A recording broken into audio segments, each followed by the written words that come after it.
آپ کچھ فرمانا چاہ رہے ہیں؟ ماشاءاللہ بڑی سیراسل گفتگو ہو رہی ہے۔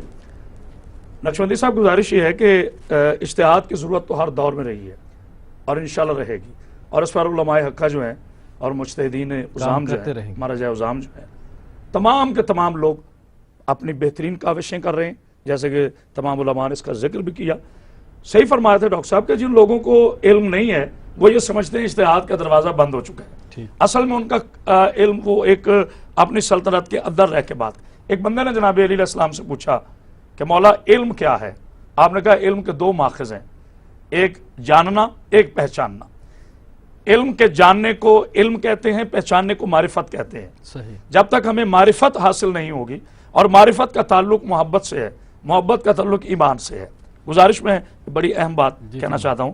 پھر جناب علی نہج البلاغہ میں فرماتے ہیں کہ جو چیز کا جاننے والا نہیں ہوتا اس کا وہ دشمن ہو جاتا ہے، چونکہ اس کی سمجھ میں وہ نہیں بات آتی، اس لیے وہ اس کا مخالف پیدا ہو جاتا ہے، مخالف سمت باتیں چلنا شروع ہو جاتی ہیں۔ ایک مجتہد اثر کی بہت بڑی ذمہ داری ہوتی ہے، ایک عالم کی بہت بڑی ذمہ داری ہوتی ہے، اور میں ایک بات بڑے وثوق سے کہہ رہا ہوں، ہمارے اس معاشرے میں ایک عالم کو جو اہمیت دی جاتی ہے وہ اس کے منصب کے مطابق اسے نہیں دی جا رہی۔ پیر صاحب صحیح فرما رہے تھے کہ قوانین بن جاتے ہیں لیکن ان کا نفاذ جو ہے وہ ایوان حکومت کی ذمہ داری ہے، وہ علماء کرام کی ذمہ داری نہیں ہے۔ جب ایوان حکومت پہ کوئی مشکل آتی ہے تو رابطہ کر لیا جاتا ہے علماء کرام سے، تو جب علماء کرام ایک امت کی رہنمائی کے لیے آپ کو ایک راستہ دیتے ہیں، ایک اجتہاد کرتے ہیں، جہد کرتے ہیں، کاوش کرتے ہیں احادیث رسول کی روشنی میں، قرآن مجید کی آیات، مثال کے طور پر ایک عام آدمی کو، جیسے ابھی پیر صاحب فرما رہے تھے، اگر پوچھ لیا جائے کہ بھئی آپ ماشاءاللہ بڑے چرب زبان ہیں، بڑے خطیب ہیں، لیکن یہ بتائے تعویل قرآن کیا ہے،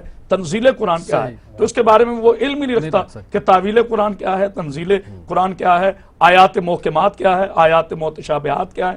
یہ تمام علوم ہیں جن کے بارے میں ویسے تو انسان ساری زندگی طالب علم رہتا ہے، اور طالب علم ہیں ہم۔ اسی طرح جناب صادق آل محمد سے ایک بندے نے پوچھا کہ مالک سوال کا انداز کیا ہے، تو آپ نے بڑی خوبصورت بات فرمائی، میری جان قربان آل رسول کی عظیم حکمت پر۔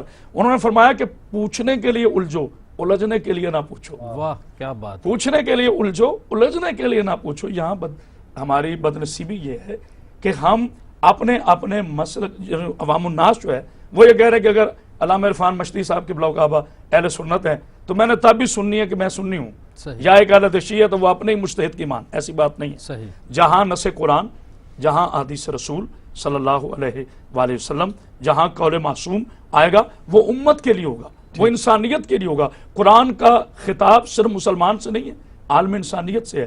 میرے رسول کا دین جو ہے وہ صرف تلوار سے نہیں پھیلا، کردار سے پھیلا ہے۔ ہم علماء کی یہ کوشش ہے، اللہ تعالیٰ انشاءاللہ یہ جہد، یہ اجتہاد باقی رہے گا، اور جب تک یہ سلسلہ ہے انشاءاللہ سے چلتا رہے گا۔ ناظرین، آپ نے